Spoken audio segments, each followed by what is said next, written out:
নমস্কাৰ। আপোনালোকে বাৰু মূলাৰ কি ৰেচিপি বনাই খাই ভাল পায়? মূলাৰ ভাজি, কিছুমানে দাইলত দি খায়, মূলাৰ আচাৰ। মই আজি চাওকচোন মূলাৰ চাটনি বনাইছোঁ। অৱশ্যে এইটো মই ইউটিউবত চাই শিকা। মানুহজনক ক'লোঁ ৰাতিপুৱাই বাৰীৰ পৰা কোমলীয়া মূলা আনি দিবলৈ, আৰু সেইমতে আনিও দিলে। তাৰপিছত এয়া বিলাহী 2টা কাটি লৈছোঁ আৰু পেনখনত অকণমান গৰম কৰিছোঁ কোমল হোৱালৈকে।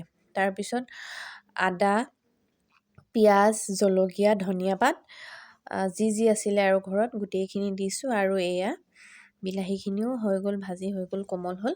আৰু এয়া ধুনীয়াকৈ গোটেইখিনি পিটিকি লৈছোঁ। এইটো পিটিকা বুলিও ধৰিব পাৰি, চাটনি বুলি, আৰু যি কয় আৰু আপোনালোকৰ মতে। এয়া বনালোঁ। তাৰপিছত আকৌ আজি মাটিমাহ আৰু ঔটেঙাৰ দালি বনাইছিলোঁ। মাটিমাহ আৰু ঔটেঙা খাই কোনে কোনে ভাল পায় কমেণ্ট এটা কৰিব দেই। মোৰ কিন্তু দেখিলেই লোভৰ পানী ওলায়। এয়া ধুনীয়াকৈ গৰম ভাতৰ লগত খাবলৈ ভাগ কৰি লৈছোঁ। খাবলৈ কি যে সোৱাদ হৈছিল নহয়, কি ক'ম আৰু আপোনালোকক। লোভ লগাই দিছোঁ আৰু দেই।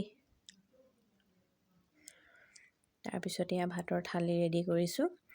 জলফাই পিটিকা, পালেঙৰ চাটনি, আৰু এইটো মূলাৰ চাটনি, বিনৰ ভাজি। এয়া আজিলৈ আহোঁ দেই। Bye bye. আকৌ লগ পাম অন্য এটা ভিডিঅ'।